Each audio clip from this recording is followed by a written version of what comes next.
Olá, meus queridos irmãos, olá, minhas queridas irmãs. Bom dia, boa tarde, boa noite.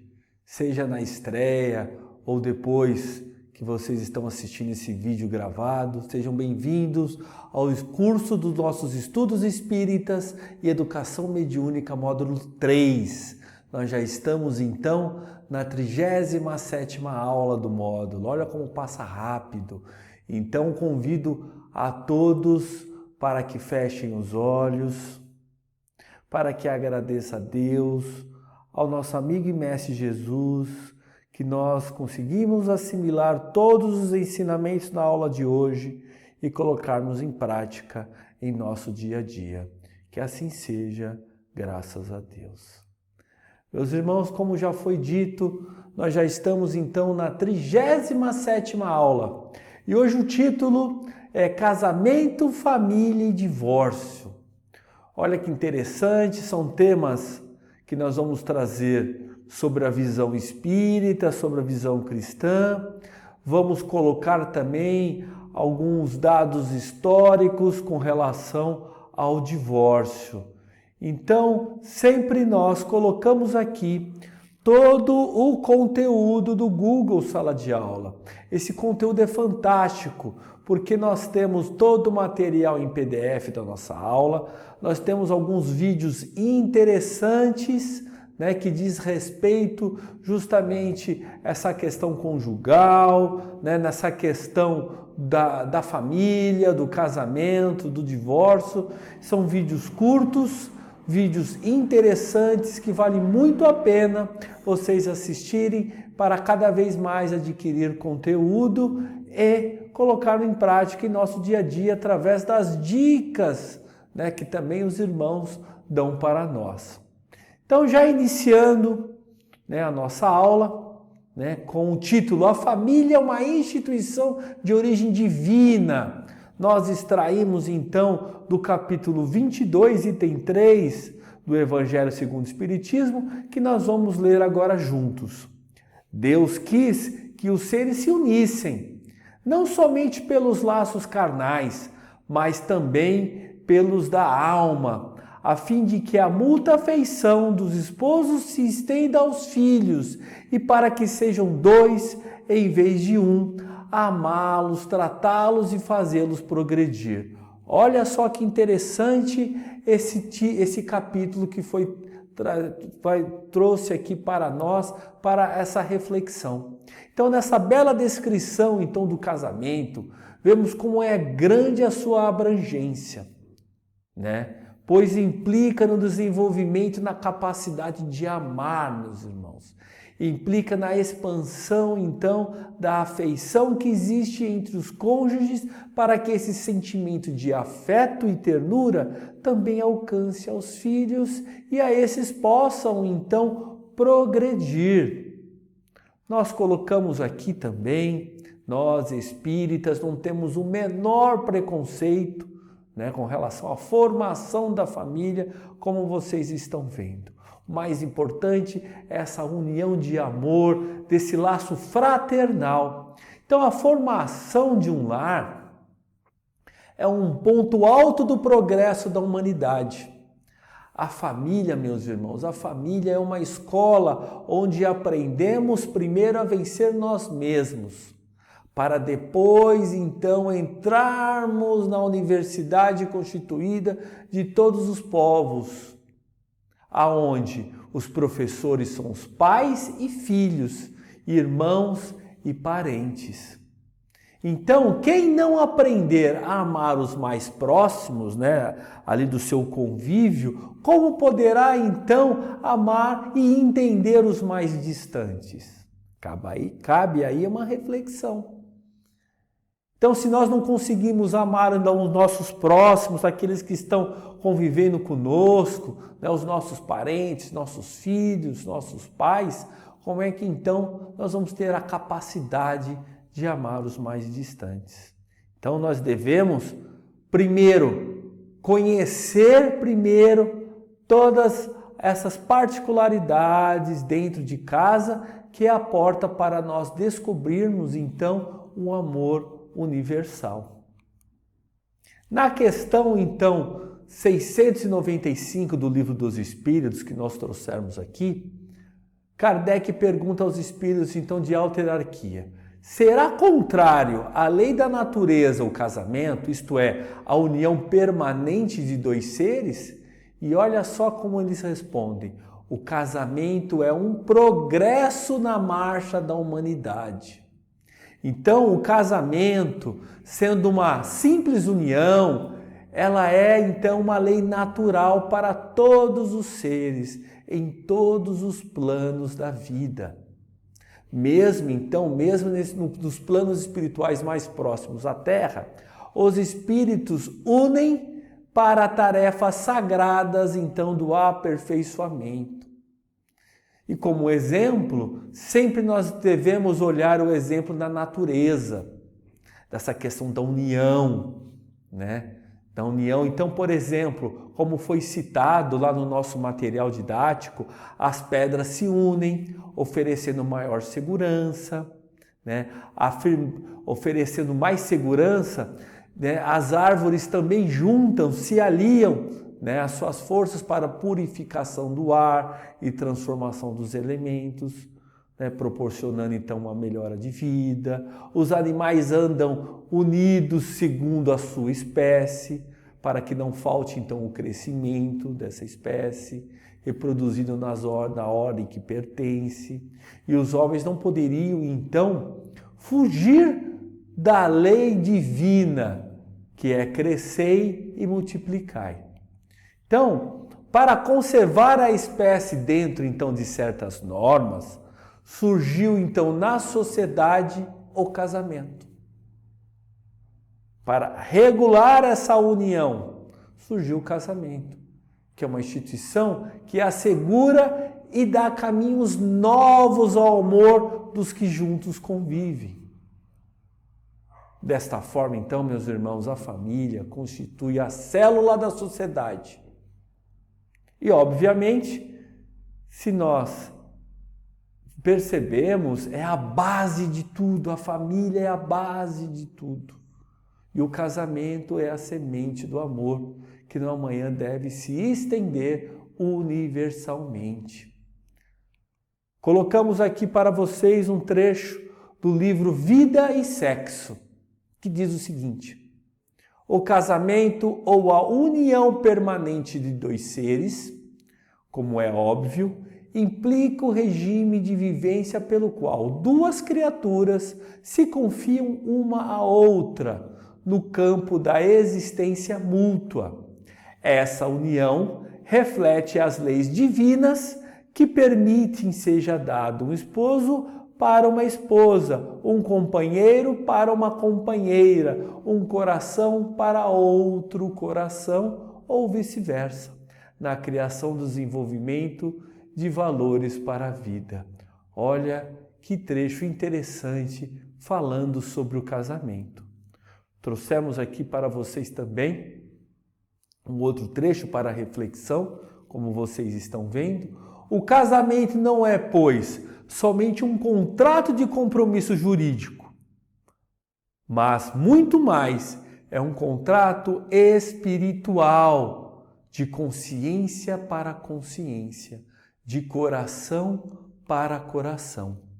Então nós podemos verificar, então, através desse texto bonito, que o matrimônio na terra pode ser um meio, então, de fortalecer os laços de pura afinidade espiritual. Ou, em outros casos também, pode ser o reencontro para o necessário ajuste. Então, pode ser um meio para fortalecer os laços de pura afinidade espiritual ou de reencontro para reajuste. Então, desse modo, por vezes, o lar é um templo para se vivenciar o amor sublimado, onde reina a compreensão, a união, mas também, outras vezes, os lares são lugares para a purificação, lógico, por meio de provações e sofrimentos. Espíritos que caminham em direção à evolução. outro trecho aqui interessante, né, de André Luiz. Há casamentos de amor, de fraternidade, de provação e de dever. O matrimônio espiritual realiza-se alma com alma, representando os demais, simples conciliações ou processos retificadores, reforçando o que já foi dito agora.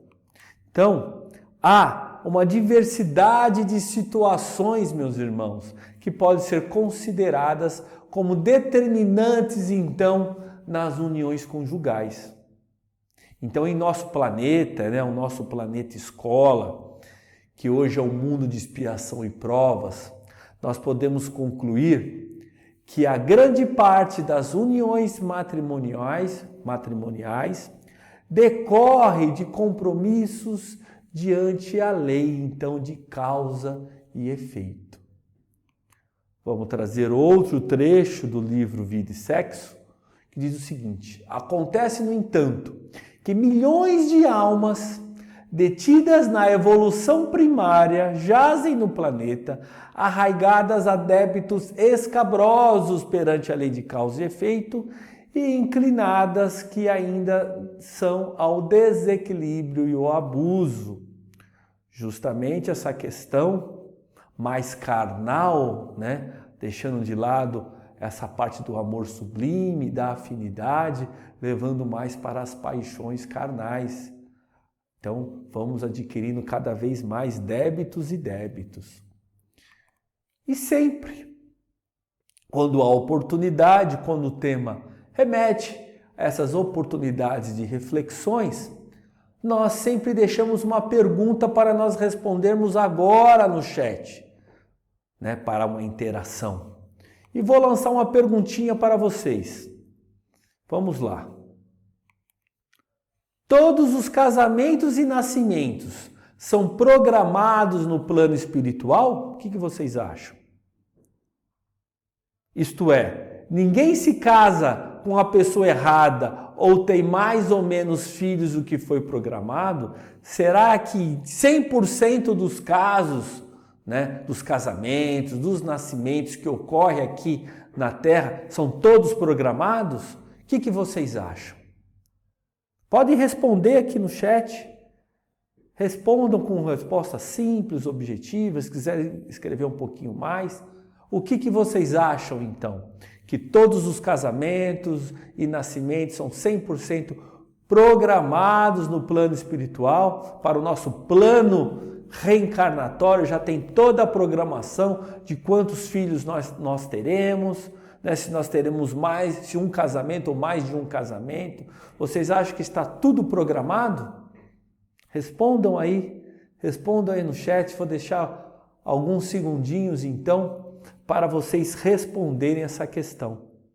Porque vocês não imaginam, e sempre faço questão de comentar, né, sempre no final de todas as aulas, o quanto nós aprendemos com as opiniões e os comentários de todos vocês.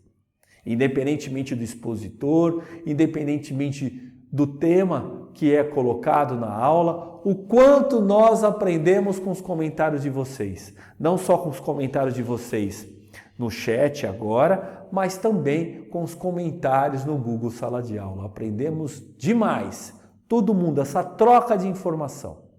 Então, já responderam? Então vamos lá. Então, diante dessa pergunta, nós temos que entender o quê? Que é muito importante. A doutrina espírita, ela nos ensina que muitos dos nossos compromissos, obviamente, são definidos no nosso plano reencarnatório. Muitos dos nossos compromissos, os compromissos principais da nossa jornada, da nossa missão, da nossa prova, né? Da nossa prova e da nossa expiação. Porém, sempre devemos lembrar e ressaltar a questão do livre-arbítrio.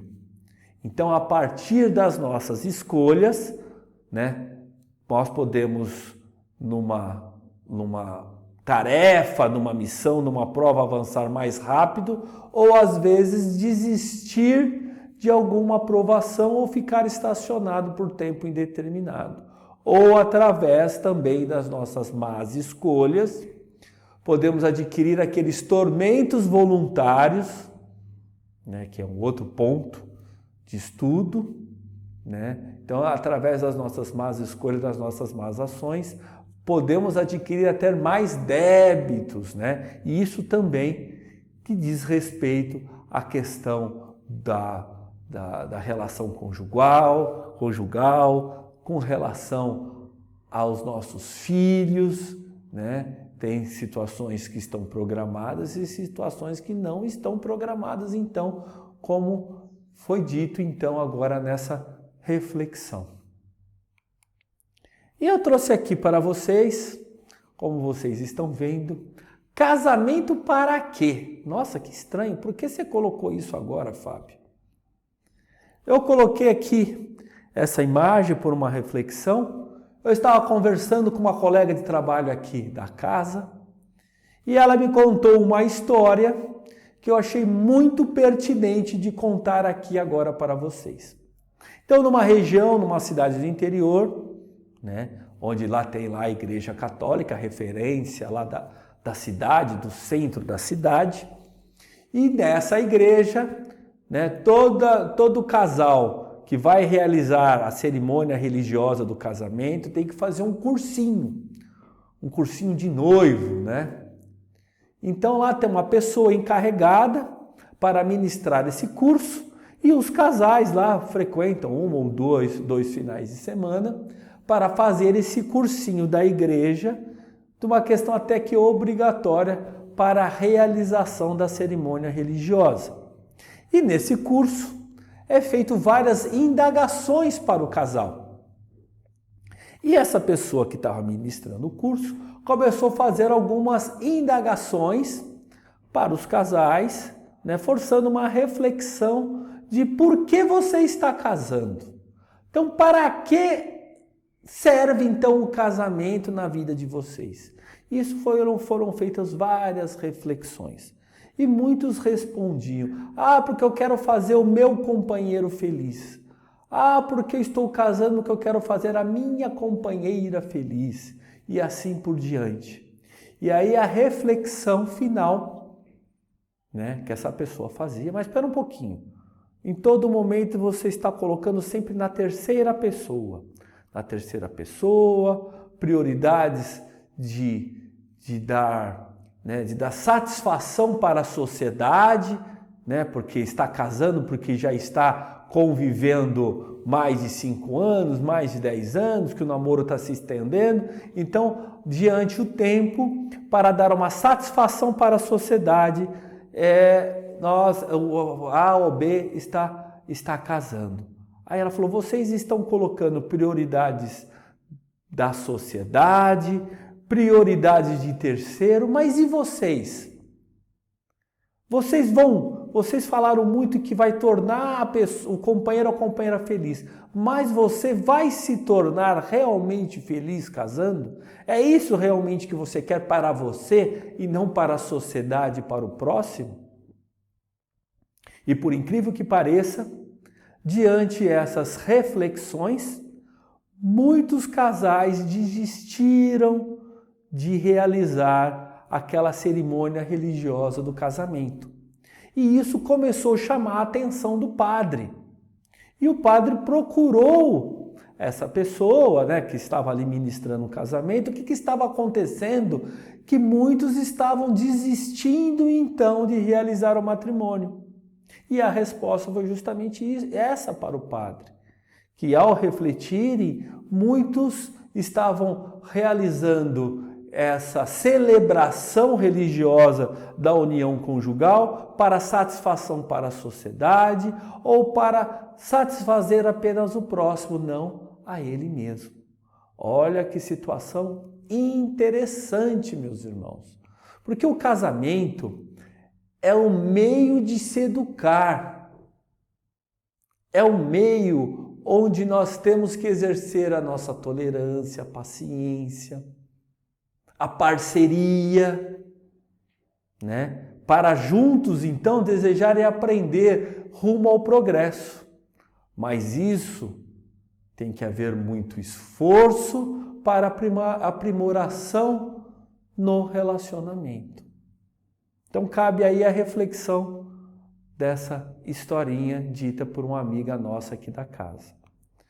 E apenas reforçando, coloquei aqui alguns itens que é muito importante nós termos em mente. Então o Espiritismo nos esclarece que os espíritos não têm sexo, da forma que entendemos, porque o sexo depende da constituição orgânica, como consta no Livro dos Espíritos, questão 200. São os mesmos espíritos que ora animam um corpo de homem, ora animam um corpo de mulher, conforme a questão 201. O que vai depender muito justamente é do plano reencarnatório, da prova, da expiação, da missão que esse espírito vai exercer. Ora, é mais conveniente do plano reencarnatório reencarnar como mulher, ora é mais conveniente pelas situações e as condições aonde esse espírito vai reencarnar, o que ele terá que desempenhar, sendo então um espírito homem, nascido aqui do sexo masculino. Então há duas espécies de família que é muito importante também frisarmos. As famílias por laços espirituais e as famílias por laços corporais. Estas, as de laços corporais, são frágeis, como a própria matéria, extingue-se com o tempo. Por outro lado, as famílias por laços espirituais são duradouras e se perpetuam no mundo dos espíritos, conforme o item 14, o capítulo 14, item 8 do Evangelho segundo o Espiritismo. Então nós vemos o quê? Que o estudo do Espiritismo nos conduz a observações então e reflexões que nos convidam ao aprimoramento então dos laços familiares. Nos convidam à tolerância, ao entendimento, à compreensão, que se obtém da vida e o que ela dá para nós. Ou seja, colhe-se o material do plantio. Então é por meio então da reencarnação, que é muito importante nós termos em mente. Então é através da reencarnação que amigos se aproximam do mesmo lar. E também no mesmo ambiente. Além desses amigos, nós vamos também encontrar adversários que se encontram para a definitiva extinção, então, dos ódios, dos rancores, cuja origem se encontra em alguma pré-existência. Então, meus irmãos, é muito importante frisar que sem a reencarnação, não teríamos então a oportunidade de reconciliação com aqueles a quem ofendemos ou ferimos, ou com aqueles que nos ofenderam e nos feriram também. Então, sem a reencarnação, como poderíamos buscar a reconciliação então com as almas que semearam espinhos então no nosso caminho?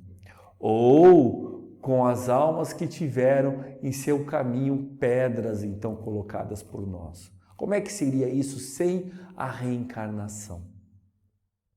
Então, sem a reencarnação, nós não teríamos a oportunidade de retornarmos então na condição de filhos, de esposo, de esposa, de parentes e amigos que tiveram suas vidas e seus destinos complicados pela nossa ignorância, pelos nossos preconceitos,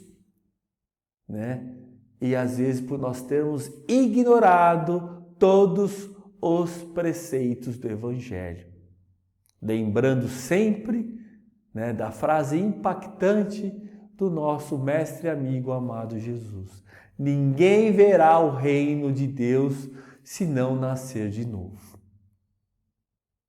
Trouxe aqui para vocês também tipos de cerimônias de casamento. Nós temos a cerimônia religiosa católica, de outras crenças evangélicas, né? Outras crenças também ao ar livre, né? No meio da natureza, cerimônias celebradas no meio da natureza, outros em salões de festas, né? E várias outras situações.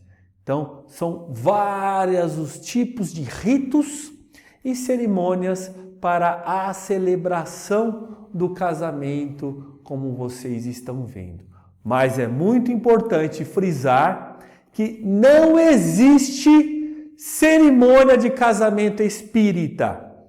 Não existe, porque a doutrina espírita não tem rito, a doutrina espírita não tem um sacerdote, então não temos cerimônia espírita. Isso não quer dizer que cada um de vocês possam, então, escolher uma forma que vocês vão celebrar o casamento de vocês. Não quer dizer que no Espiritismo não existe cerimônia de casamento espírita, que os espíritas não possam, então, ter uma cerimônia de casamento. Os irmãos podem escolher qualquer tipo de rito ou cerimonial para vocês, então, celebrarem a união de vocês. Mas, então, não existe cerimônia de casamento espírita. Tudo bem? Vamos agora ao outro ponto da nossa aula, que diz respeito ao divórcio. Colocamos aqui que o divórcio é a lei humana que tem por objeto separar legalmente o que já, de fato, está separado. Então, como vocês estão vendo, o casamento é uma instituição culturalmente, juridicamente valorizada no nosso país por muito tempo, meus irmãos, que nós vamos colocar daqui a pouco, e por muito tempo foi considerada sagrada e indissolúvel. Então, desde a Constituição Federal de 1988, então esse sistema foi passado por diversas alterações para facilitar o fim do vínculo matrimonial, que eu vou colocar alguns fatos históricos para vocês daqui a pouco. Então, atualmente, depois de várias transformações nas leis do nosso país, ninguém é obrigado a permanecer casado, mas nem sempre foi assim, né? Vamos entender, então, a evolução do direito de família, então, nessa área. Então, durante muito tempo no Brasil, só era admitida, então, a separação de corpos em casos de adultério, em casos de injúria grave, de abandono do lar por 2 anos ou mais, ou quando os dois entram em um acordo comum.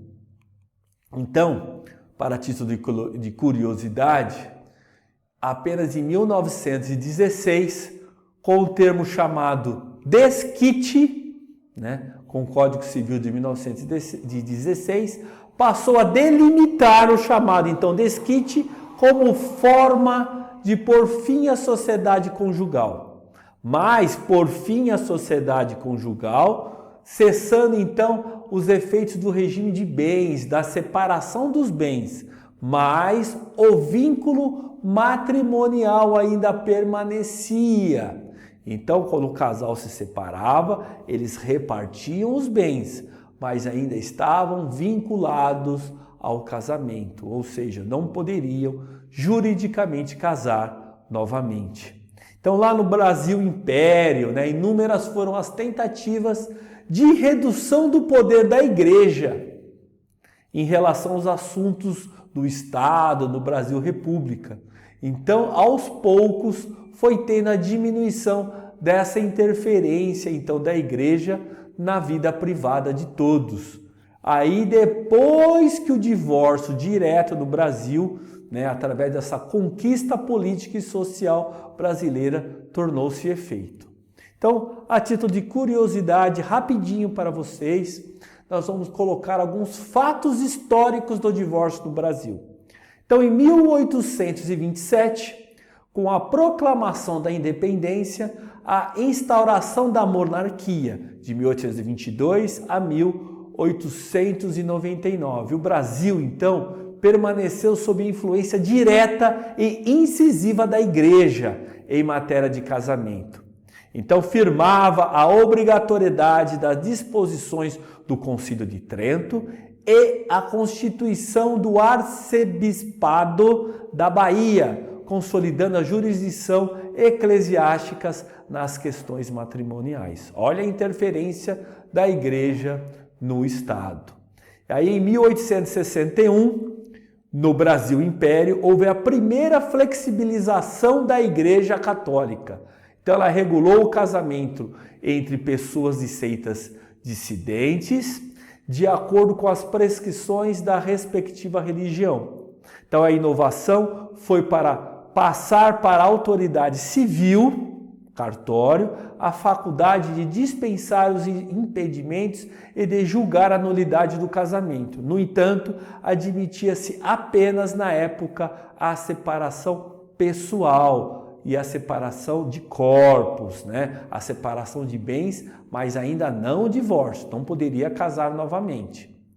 Em 1889, a proclamada República, em 15 de novembro de 1889, houve a separação entre a Igreja e o Estado e a necessidade, então, de regular os casamentos.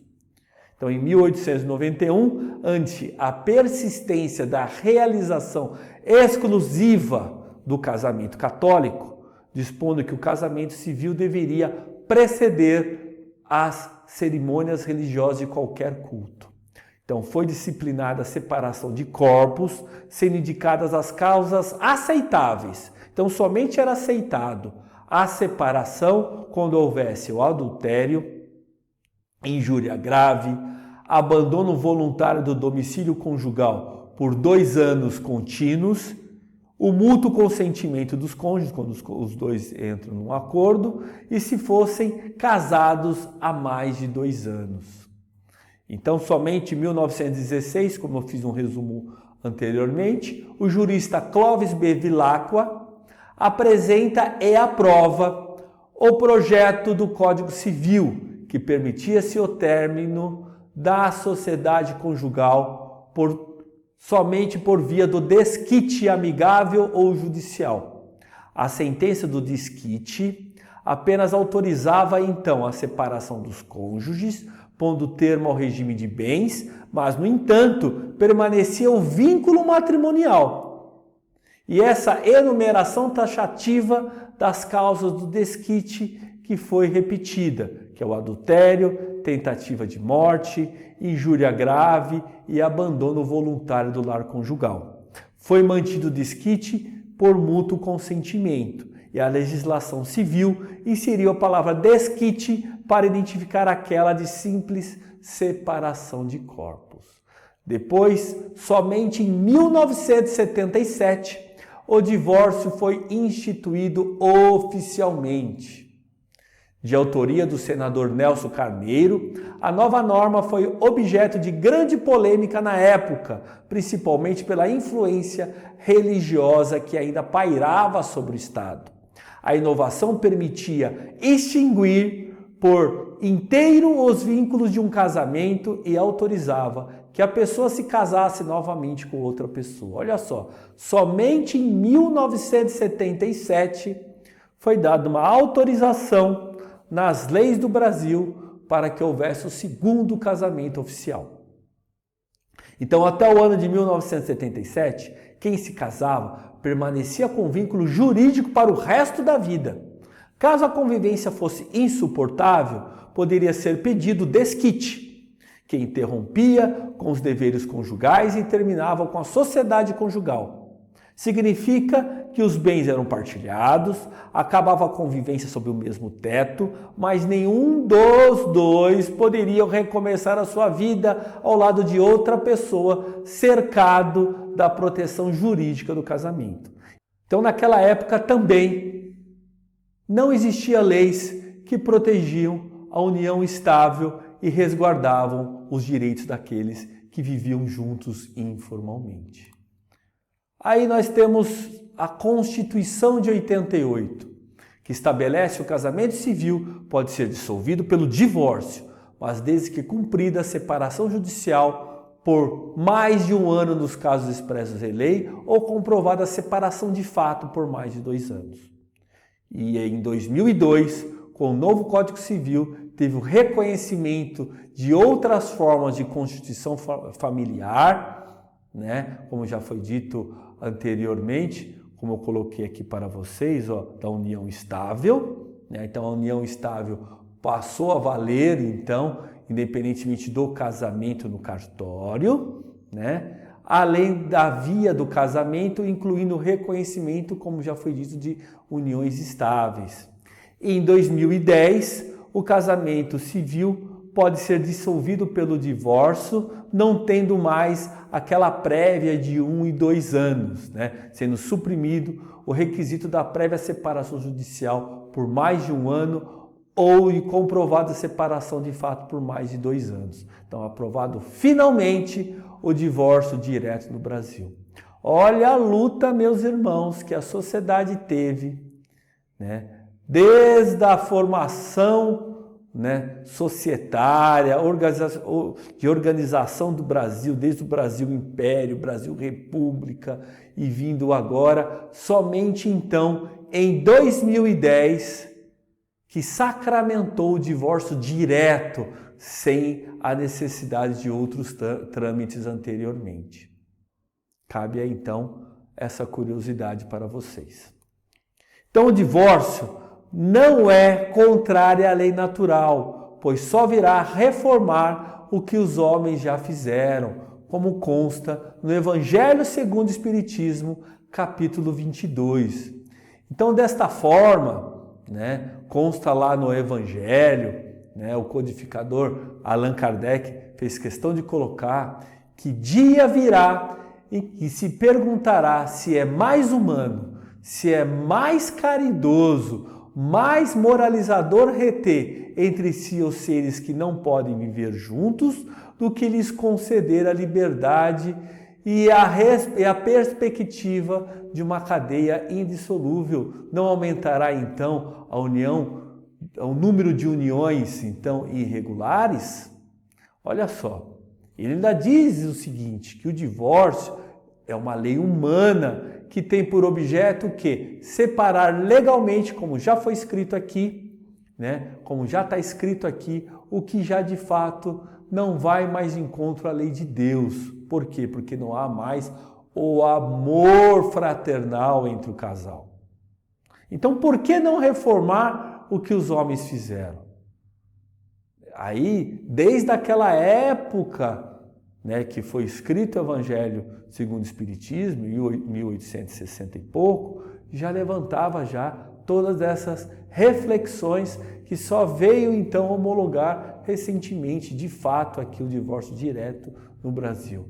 Olha só como às vezes demoram as leis dos homens para se adequar às reais necessidades. Então não há divórcio programado antes da reencarnação, até como já foi dito. Eventuais mudanças de rumo e adiantamento de compromissos são possíveis em função do quê? Da nossa fragilidade. Interessante, numa das obras de José Herculano Pires, diz o seguinte, que quem ama sabe tolerar e perdoar. As dificuldades, então, serão superadas dia a dia pelo cultivo do amor. Olha que bonito. Quem ama sabe tolerar e perdoar. E essas dificuldades do dia a dia serão superadas pelo cultivo do amor. E ele ainda diz o seguinte, que o cultivo do amor é como o cultivo da arte. E quem romper um casamento de amor por simples intolerância não encontrará mais remédio para a sua solidão. Olha só. Trouxe aqui para vocês o que é muito importante e nós não vamos entrar no mérito, vamos apenas colocar algumas frases impactantes para a reflexão de todos vocês. Que aí cabe mais uma reflexão, porque não estamos aqui para julgar. E se dependendo de textos e comentários que nós fazemos, podemos correr o risco do julgamento. E não estamos aqui para julgar. Estamos aqui para colocar reflexões, pontos de reflexões. Então, o divórcio não dissolve a família, e sim a relação conjugal. Foi colocado justamente essa imagem para mostrarmos que os filhos não são ferramentas para atacar um ao outro e que por mais que às vezes essa relação conjugal não tem mais condições de existir, mas há um vínculo para o resto da existência, que é o vínculo familiar com os nossos filhos. Os espíritos recebidos como filhos também trazem compromisso com os pais. Não estão na família por acaso. Portanto, os filhos são almas que não estão injustamente vivenciando tal situação. Foram preparados, em parte no mundo espiritual, para essa eventualidade, mas precisam de um bom trabalho educativo e afetivo para enfrentarem os obstáculos mais difíceis da trilha encarnatória. Olha a responsabilidade dos pais. Não importa o que aconteça entre o casal, nada afastará a responsabilidade dos pais na educação de seus filhos. Mesmo separados, prossegue a tarefa educativa dos filhos. E, se as dificuldades serão bem maiores deverão ser os esforços e sacrifícios desses mesmos pais.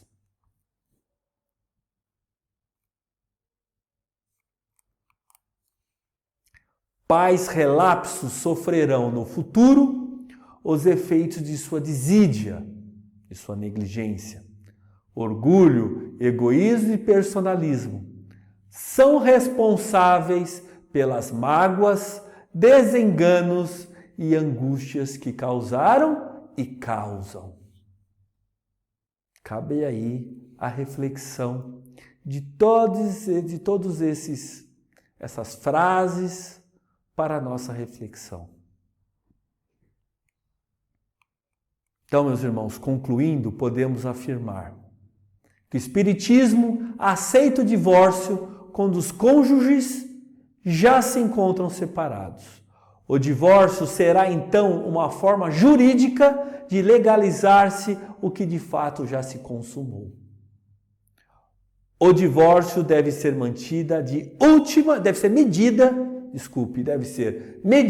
última instância, quando não mais exista nenhum clima de convivência entre os cônjuges. O divórcio é uma edificação adiada, restando pagar no balanço do espírito devedor. Todos os problemas gerados a partir da separação conjugal pesarão na folha daquele que lhe foi a causa. Está aí, meus irmãos, a conclusão no que diz respeito ao divórcio na visão espírita. Então, sempre como referência, nós devemos ter os ensinamentos do nosso amigo mestre Jesus, que com muito amor nos trouxe todos os reais significados da convivência harmônica, da convivência com amor fraternal. Então, numa convivência, meus irmãos, não deprecie as ideias e as preocupações do outro. Então, meus irmãos, antes de observar os possíveis erros ou defeitos do outro, vale mais procurar as qualidades deles, a qualidade dele para estimulá-lo ao desenvolvimento justo. Então, não sacrifique a paz do lar com discussões ou conflitos, pois a dignidade de qualquer causa começa então no reduto doméstico. E para finalizar essa aula, devemos sempre lembrar da mensagem do nosso Mestre Jesus. Nascer, crescer, morrer, renascer ainda, progredir continuamente. Tal é a lei. Que Jesus nos possa iluminar, nos tranquilizar hoje, amanhã e sempre. Fiquem todos com Deus e aguardamos todos vocês no Google Sala de Aula para mais uma reflexão. Boa noite a todos, meus irmãos.